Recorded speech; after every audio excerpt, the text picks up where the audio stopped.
ورنہ تم عنقریب کوئی عالم بن جاؤ گے اور اصل ڈان کا قتل ہو جائے گا۔ پیٹرسن کے سوچنے سمجھنے کی ساری صلاحیتیں وقتی طور پر مفقود ہو چکی تھیں، اس لیے جیفرسن جو کرنے کو اسے کہتا گیا پیٹرسن اس پر اپنی رضامندی دیتا چلا گیا۔ سبین بار بار میران کو کال کر رہی تھی، لیکن میران نہ جانے کہاں گم تھا کہ اس کی کال پک ہی نہیں کر رہا تھا۔ جو بات وہ اسے بتانے کے لیے بے چین تھی وہ اس کے علاوہ بھلا اور کسے بتا سکتی تھی؟ ربیکہ تو ویسے ہی منظر سے روپوش تھی، بابا کو وہ بتا نہیں سکتی تھی۔ ایسے میں بس ایک چھوٹی ہی بچتی تھی۔ اس نے فوراً سے زویا کو کال کر لی۔ زویا، میں ایکسپیکٹ کر رہی ہوں، اس نے پرجوش انداز میں کہا۔ آگے سے زویا کو شاید کچھ بھی سمجھ میں نہیں آیا کہ سبین نے اسے کتنی بڑی خوشی کی خبر سنائی ہے۔ وہ کچھ نہیں بولی۔ زویا، تم خالہ بننے والی ہو، اب کے سبین نے سادہ سے الفاظ میں زویا کو بتایا۔ پھر اس کے آگے وہ بولتی رہی اور بس بولتی ہی رہی، زویا کو اپنی اور میران کی باتیں بتاتی رہی۔ یہ بھی کہ میران یہاں سے جا کر بھی نہیں گیا، وہ ہر وقت اس کے ہونے والے بچے سے باتیں کرتی رہتی ہے۔ یہ باتیں ختم ہوئیں تو وہ زویا کو اپنے نئے گھر کی باتیں بتانے لگی، اس کی ڈیکوریشن، اس کے کمرے، کھڑکیاں، پردے، صوفے، کچن کراکری، ہر چیز کہاں سے لی، کتنے کی ملی، اس کا رنگ، پائیداری۔ وہ ہر بات کو اتنی تفصیل سے بتا رہی تھی کہ 7 سمندر پار بیٹھی زویا آسانی سے اس کے نئے گھر کا ہو بہو نقشہ بنا سکتی تھی۔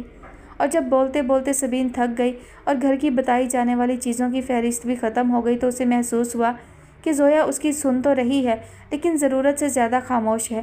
وہ ہوں ہاں بھی نہیں کر رہی تھی۔ اپنے ہی رو میں بہتے ہوئے سبین کو اس بات کا احساس بہت دیر سے ہوا تھا۔ ہیلو، دوسری طرف زویا کی موجودگی کا یقین کرنے کے لیے اس نے ہیلو کہا۔ جی، میں سب سن رہی تھی، زویا نرم لہجے میں بولی۔ کیا کوئی بات ہوئی ہے زویا؟ جی، زویا نے سادگی سے کہا تھا۔ کیا؟ اس نے چھوٹی سی چیخ ماری۔ زویا کی اس چھوٹی سی جی نے اس کا جی ہلکا کر دیا تھا۔ بابا کا ایک ہلکا سے ایکسیڈنٹ ہوا ہے، ان کی طبیعت پہلے سے ہی بہت خراب تھی، ایکسیڈنٹ نے انہیں مزید نڈھال کر دیا ہے۔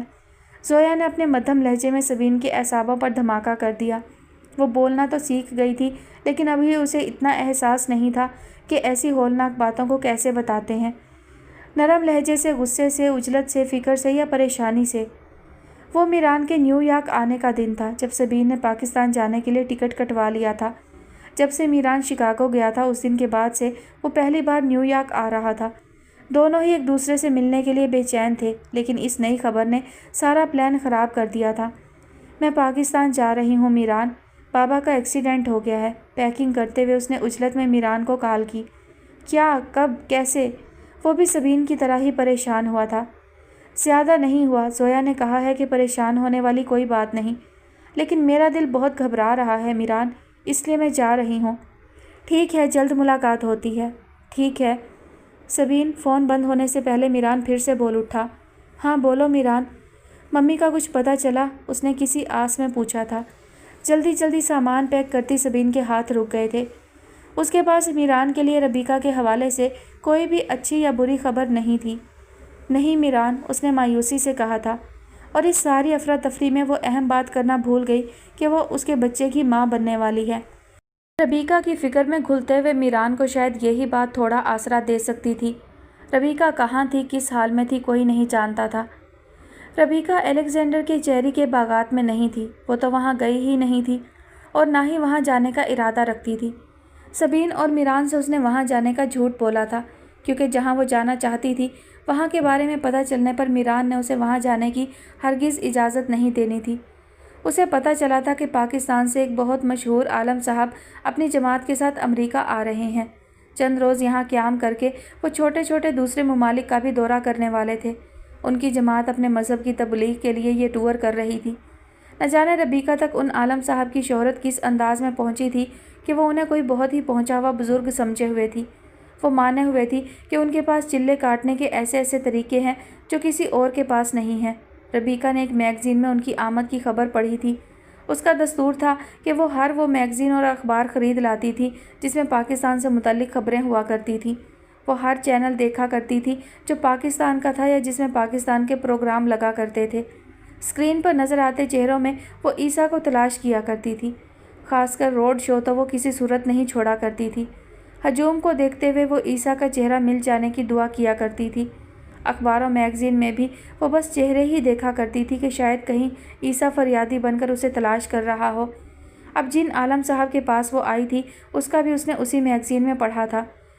متوجہ ہونے کی وجہ صرف اور صرف یہ تھی کہ یہ عالم صاحب ہو بہو اس فقیر جیسے تھے کہ جو ربیکہ کو ایک بار سرگودھے میں ملا تھا اور اس نے ربیکہ کو وہاں سے بھاگ جانے کی تنبیہ کی تھی، میران کی زندگی کی حفاظت کا اشارہ دیا تھا اور پھر ربیکہ کے اصرار پر واپس گھر جا کر عیسیٰ کا انتظار کرنے کا کہا تھا۔ اسی باعث ربیکہ نے ان عالم صاحب پر تحقیق کا آغاز کیا تھا۔ وہ شکلوں کی مماثلت کو اپنی تلاش کی منزل سے نسبت دے رہی تھی۔ جیسے جیسے وہ عالم صاحب کو کھوجتی جا رہی تھی، حیران ہوتی جا رہی تھی۔ وہ صرف عالم دین تفسیر القرآن ہی نہیں بلکہ ایک بہت پہنچے ہوئے بزرگ تھے، اور بعض لوگ تو ان کے بارے میں یہاں تک کہتے تھے کہ وہ غیب کا علم بھی جانتے ہیں۔ ربیکہ نے اسی دن فیصلہ کر لیا تھا کہ وہ ان کے پاس ضرور جائے گی، لیکن در حقیقت عالم صاحب کسی غیب کا علم نہیں جانتے تھے۔ ہاں یہ تھا کہ وہ بہت سے دوسرے علوم جانتے تھے، روحانی، نوری، علمی، عملی۔ ان کے ساتھ ایک ہجوم بھی آیا تھا جو چھوٹی چھوٹی مساجد میں جا کر اپنے مذہب کی تبلیغ کر رہا تھا۔ یہاں ان کا قیام چند دن کا تھا، اس کے بعد انہوں نے دوسرے بہت سے کم و بیش 10 ممالک کا ٹور کرنا تھا، اور یہ ٹور کا سلسلہ 6 ماہ بعد جا کر ختم ہونا تھا۔ جس وقت ربیکہ ان کے پاس پہنچی، وہ ایک چھوٹی سی مسجد کے فرش پر چٹائی بچھائے اپنی جماعت کے لوگوں کے ساتھ کھانا کھا رہے تھے۔ ربیکہ کی وہاں آمد پر سب نے اسے دیکھا تھا۔ عورتوں کا حصہ دوسری طرف تھا، وہ مردانہ حصے میں ہی چلی آئی تھی۔ عالم صاحب کا نوالہ بھی ان کے منہ میں نہیں جا سکا تھا۔ پتہ نہیں کیا دیکھا انہوں نے ربیکہ کے چہرے میں جو وہ رک سے گئے۔ عورتوں والا حصہ اوپر ہے، مجھے اس حصے میں نہیں جانا کیونکہ ویسے بھی میں مسلمان نہیں ہوں، مجھے بس آپ سے ملنا ہے۔ عالم صاحب اسی وقت کھانا چھوڑ کر ہاتھ دھو کر اس کے پاس چلے آئے۔ ہاں بولو، میں آپ کی جماعت میں شامل ہونا چاہتی ہوں، اس نے التجا آمیز انداز میں کہا۔ وہ جانتی تھی کہ اصل کام سے پہلے اسے بہت سے نقل کام کرنے پڑیں گے۔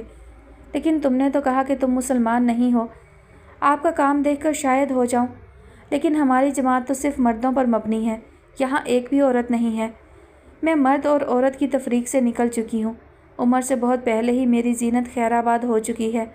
آپ کا اعتراض بے بنیاد ہے، اس نے کمال کا جواب دیا تھا۔ بابا جی نے اسے مسکرا کر دیکھا تھا، پھر انہوں نے باخوشی ربیکہ کو اپنی جماعت میں شمولیت کی اجازت دے دی تھی۔ ربیکہ اسی دن سے ان کے ساتھ رہنے لگی۔ وہ لوگ مختلف جگہوں پر جاتے، مختلف چھوٹے بڑے قصبوں میں، دیہاتوں میں، چرچوں، مساجد، مندروں میں، وہاں جا کر وہ اپنے مذہب کی تبلیغ کیا کرتے تھے۔ چھوٹے بڑے بہت سے سیمینار تھے جو ان کی آمد پر پہلے سے ہی مرتب تھے۔ ایک بزی شیڈول تھا جس میں نہ کھانے کا ہوش تھا اور نہ پینے کا۔ بابا جی کی خوراک تو ویسے بھی بہت کم تھی، یہی حال ان کی جماعت کے باقی لوگوں کا بھی تھا۔ وہ سب پیٹ بھرنے کے لیے کھاتے تھے، رغبت کے لیے نہیں۔ ربیکہ بھی ان کے ساتھ ہر جگہ پر جا رہی تھی، لیکن وہ ان کے کسی کام کی نہیں تھی۔ بدقسمتی سے مذہب کو لے کر اس کی معلومات ایک عام آدمی سے زیادہ نہیں تھی۔ نہ اسے عیسیٰ کے مذہب کے بارے میں زیادہ کچھ پتہ تھا اور نہ ہی اپنے مذہب کے بارے میں۔ ایسے میں وہ ان کے لیے کیسے مددگار ثابت ہو سکتی تھی؟ محض کھانا پروسنے اور کپڑے دھونے کا کام وہ خود بھی کر سکتے تھے۔ عالم صاحب تحمل سے اسے دیکھتے رہے تھے۔ وہ شاید جانتے تھے کہ وہ تبلیغ کی غرض سے ان کے پاس نہیں آئی ہے، بلکہ اس کے مقاصد کچھ اور ہیں جو وہ جلد یا بدیر بتا دینے والی تھی۔ تمہاری آنکھوں میں ایک دکھ ہمہ وقت تیرتا رہتا ہے ربیکہ، آپ نے اس دکھ کو دیکھنے میں دیر نہیں کر دی۔ مجھے بتاؤ کس بات کا غم ہے تمہیں؟ مجھے اپنے شوہر کے جھوٹے وعدے کا غم ہے، جبکہ وہ تو جھوٹ بھی نہیں بولا کرتا تھا۔ کہاں جھوٹا وعدہ کرنا؟ کیا جھوٹا وعدہ کیا تھا اس نے تم سے؟ اس نے کہا تھا کہ وہ میرے پاس واپس آئے گا، لیکن وہ نہیں آیا، وہ نہیں آیا۔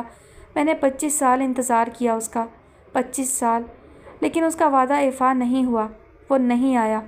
اور روتے روتے ربیکہ نے ان کو ساری کہانی سنا دی تھی، اس فقیر کے بارے میں بھی جس نے عیسیٰ کے آنے کی تصدیق کی تھی۔ کیوں تلاش نہیں کرنے دیا انہوں نے مجھے عیسیٰ کو؟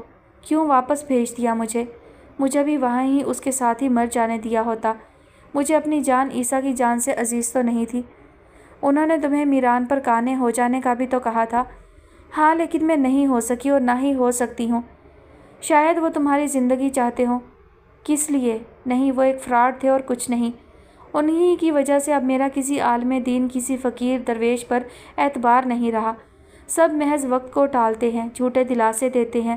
خدا بھی ان کے ساتھ مل جاتا ہے، ورنہ میں نے خدا کو راضی کرنے کے لیے کیا کیا نہیں کیا۔ دن رات عبادت گاہوں میں گزارا، صبح چرچ کھلنے سے بہت پہلے میں وہاں موجود ہوتی اور پھر رات گئے نکلتی۔ میں نے عیسیٰ کے بدلے خدا کو عیسیٰ کے واسطے دیے، محبت کا واسطہ دیا، 2 نبیوں کے واسطے دیے، میں نے ایک انسان کو پانا چاہا ان کے واسطے دے کر۔ خدا کو ہر طرح کے لالچ دیے، عبادت کا لالچ، ریاضت کا لالچ، اسے خوش کرنے کا لالچ۔ میں عالموں کے پاس گئی، بزرگوں سے دعا کے لیے کہا، بچوں کو کہا کہ وہ اس کے لیے دعا کریں کہ عیسیٰ آ جائے۔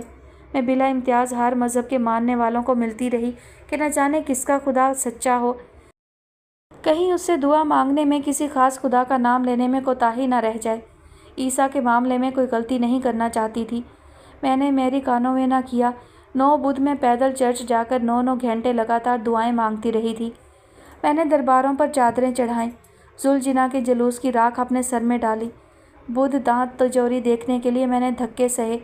چرچوں کے آگے موم بتیاں جلا جلا کر میں نے اپنی ساری دولت خدا کو خوش کرنے کے لیے لٹا دی، لیکن خدا خوش نہیں ہوا تھا۔ اب تک اسے آ جانا چاہیے تھا، یا اسے تم تک پہنچ جانا چاہیے تھا، یا قرار کو، لیکن تم تک دونوں ہی نہیں پہنچے، نہ قرار نہ وہ۔ عالم صاحب نے دکھ سے کہا۔ آنے والے دنوں میں ربیکہ مزید تندہی سے ان کا کام کرنے لگی تھی، جو کہ کسی بچے کے کام سے زیادہ کا نہیں ہوتا تھا۔ عالم صاحب حیران تھے کہ جب وہ خدا سے اس قدر ناراض ہے تو وہ خدا کے کاموں میں اتنی تندہی سے کیوں شامل ہو رہی ہے۔ مذہب کا کام کر کے اسے کون سا سکون ملتا ہے، جبکہ ہر کام میں اس کا انتشار بھی واضح تھا، جسمانی نقل و حرکت کا بھی اور ذہنی بے چارگی کا بھی۔ اس سب کے باوجود ربیکہ عالم صاحب کا دل جیتنے میں کوئی کوتاہی نہیں کرنا چاہتی تھی، اور اگر ربیکہ یہ سمجھتی تھی کہ عالم صاحب اس بات کے حوالے سے لا علم ہے تو یہ اس کی غلط فہمی تھی۔ پھر ایک ایک کر کے سارے ممالک کے ٹور مکمل ہو گئے۔ جماعت سمیت عالم صاحب کے واپس جانے کا بھی وقت نزدیک آ گیا۔ ربیکہ نے بھی ابھی تک اپنا مدعا بیان نہیں کیا تھا، جس کا عالم صاحب کو پہلے دن سے انتظار تھا۔ ہم کل واپس جا رہے ہیں ربیکہ، جانتی ہوں۔ پھر وہ بات کر گزرو جس کے لیے تم پچھلے 6 ماہ سے ہمارے ساتھ ہو۔ ربیکہ نے چونک کر ان کی طرف دیکھا تھا، تو وہ آج تک کوئی بھی کردار اچھے سے نبھا ہی نہیں سکی تھی سوائے عیسیٰ کی بیوی کے۔ میں جانتا ہوں کہ نہ تو تمہیں تبلیغ سے کوئی سروکار ہے اور نہ ہی جماعت کی خدمت سے۔ یہ سب تم کسی اور چیز کے لیے کر رہی ہو۔ اب اپنا مدعا بیان کر گزرو۔ جی، مجھے آپ سے ایک کام ہے، انتہائی ضروری۔ کیا؟ مجھے غیب کا علم جاننا ہے۔ عالم صاحب نے مسکرا کر اس کی طرف دیکھا تھا۔ اس کی خواہش انہیں بچگانا لگی تھی۔ میں تو غیب کا علم نہیں جانتا۔ پھر یہ بتا دیں کہ یہ علم کہاں سے سیکھا جاتا ہے؟ یہ سیکھا نہیں جاتا، یہ وارد ہوتا ہے۔ اس کی واردات کہاں سے ہوتی ہے؟ بابا جی بے بس ہو گئے۔ ربیکہ کے پاس ہر جواب کے بدلے میں ایک نیا سوال تھا۔ آپ کے پاس اعداد کا علم ہے، میں جانتی ہوں۔ آپ کے شاگرد اس بارے میں چرچا کر رہے تھے، میں سن چکی ہوں ان کی باتیں۔ ساتھ وہ یہ بھی کہہ رہے تھے کہ آپ اس علم کا استعمال انتہائی ضرورت کے وقت ہی کیا کرتے ہیں۔ میں نے آپ کو اپنی ساری کہانی سنا دی ہے، بتائیں کیا میں ضرورت مند نہیں ہوں؟ عالم صاحب ربیکہ کی طرف دیکھنے لگے تھے، انہیں سمجھ نہیں آ رہا تھا کہ وہ اس کا کیا جواب دیں۔ ہاں، وہ اعداد کا علم جانتے تھے، لیکن اس کے ذریعے وہ کسی کے زندہ یا مردہ ہونے کا کیسے پتہ چلا سکتے تھے؟ ٹھیک ہے، میں تمہارے لیے اعداد کا حساب لگاؤں گا، لیکن اس کے لیے میری ایک شرط ہے۔ مجھے ہر شرط منظور ہے۔ نتیجہ جو بھی نکلا تمہیں اس پر قانع ہونا ہوگا، مطمئن ہونا ہوگا۔ میں وعدہ کرتی ہوں کہ ایسا ہی ہوگا۔ اگر آپ نے بتایا کہ وہ مر چکا ہے تو میں دوبارہ کبھی یہ نہیں کہوں گی کہ وہ زندہ ہے اور واپس آئے گا۔ پھر ٹھیک ہے، کل جانے سے پہلے میں تمہیں اپنے علم سے جتنا جان سکا بتا دوں گا۔ عالم صاحب نے وعدہ کر لیا تھا۔ وہ رات ربیکہ اور عالم صاحب دونوں پر بہت بھاری گزری تھی۔ عالم صاحب اور ربیکہ دونوں اس سوچ میں غرق تھے کہ اس حساب کے بعد نہ جانے کیا صورتحال نکل کر سامنے آتی ہے۔ غیر متوقع طور پر ربیکہ قدرے مطمئن تھی۔ وہ واقعی دل سے اب بابا جی کے بتائے حساب پر قانع ہو جانے والی تھی۔ اگلے دن واپس پاکستان جاتے ہوئے بابا جی نے ایئرپورٹ پر ایک بند لفافہ ربیکہ کو تھمایا تھا۔ اس میں میرے کل حساب، میرے کل علم کی تحریر ہے، اسے میرے جانے کے بعد کھولنا، بابا جی نے ہدایت دی تھی۔ ربیکہ نے ان کی ہدایت پر سختی سے عمل کیا تھا۔ جہاز کے رن وے پر پرواز کرنے کے اگلے پل اس نے بند لفافہ کھول لیا تھا اور پھر اندر کی تحریر پڑھ کر وہیں بے ہوش ہو کر گر گئی تھی۔ بابا کا ایکسیڈنٹ زیادہ تو نہیں ہوا تھا، سائیکل پر کہیں جاتے ہوئے کسی ٹھوکر سے گر گئے تھے۔ معمولی خراشیاں آئی تھیں جو ڈاکٹر کے بقول کچھ دنوں میں چلی جانے والی تھیں، لیکن بابا کچھ زیادہ ہی لاغر دکھائی دے رہے تھے۔ سبین کو پہلے لمحے میں تو یقین ہی نہیں آیا کہ یہ وہی بابا ہیں جنہیں وہ 5 ماہ پہلے چھوڑ کر گئی تھی، کہ اب وہ اپنا کام ختم کر کے ہی آئے گی۔ اس کا کام ختم ہو گیا تھا، وہ تو جلدی ہی آ گئی تھی، ورنہ اس کا خیال تھا کہ وہ بابا اور زویا سے کم از کم 1 سال تو ضرور ہی جدا رہے گی۔ خدا نے اپنے بندے ہائیک کے ذریعے اس پر مہربانی کی تھی۔